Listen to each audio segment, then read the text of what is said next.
You, my dear friends, today I am going to tell you the sixth part of the story The Clever Shoemaker. So let's start the video. When the thief returned home in the evening, he saw the Milo was not there. He realized that Milo must have gone back to his master. So he went to the shoemaker's house. Listen, has Milo come to you? Yes, here he is.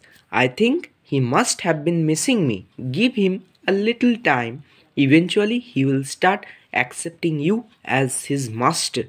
The chief took Milo back with him and gave him one of the comrades the next day.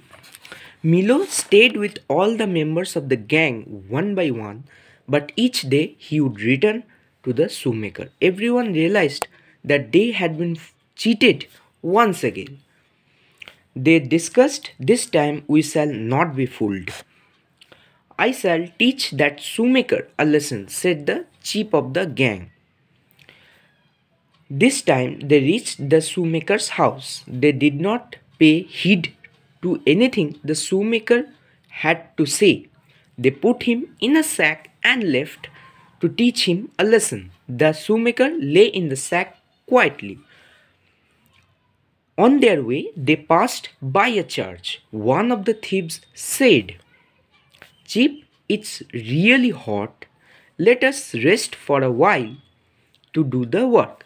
They left him there and all of them went inside the church. This church was on the top of the hill. A swineherd was passing by. When he heard the swineherd's voice, an idea struck in the mind of the shoemaker and he started shouting loudly, "I won't do it. I won't do it. Let me go." The swineherd heard the shoemaker's voice and he came towards him. "You wait, mate. What happened? What will you not do? Who put you inside the sack?"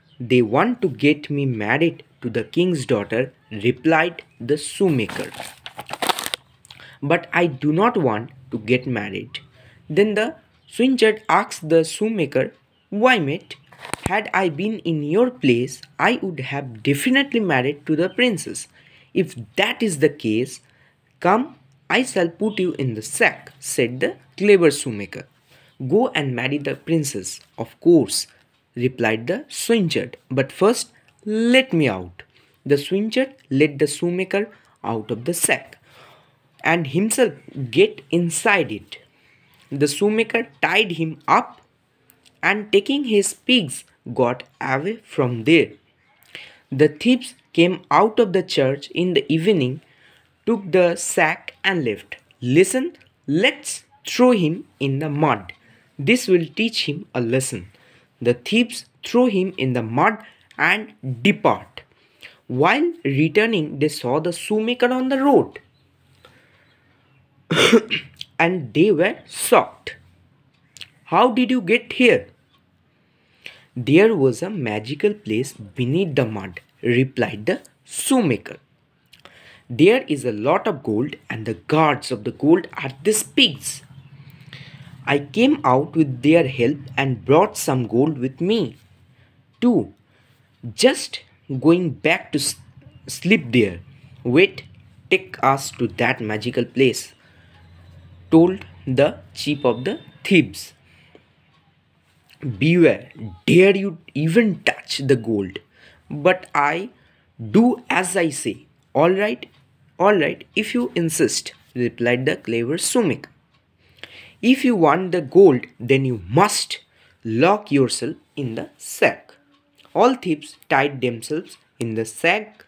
The cobbler threw all of them in the mud and let the pigs on them. The pigs were licking the body of the thieves. The thieves also replied that they will not put any harm on the clever shoemaker and please let me go, please let me go.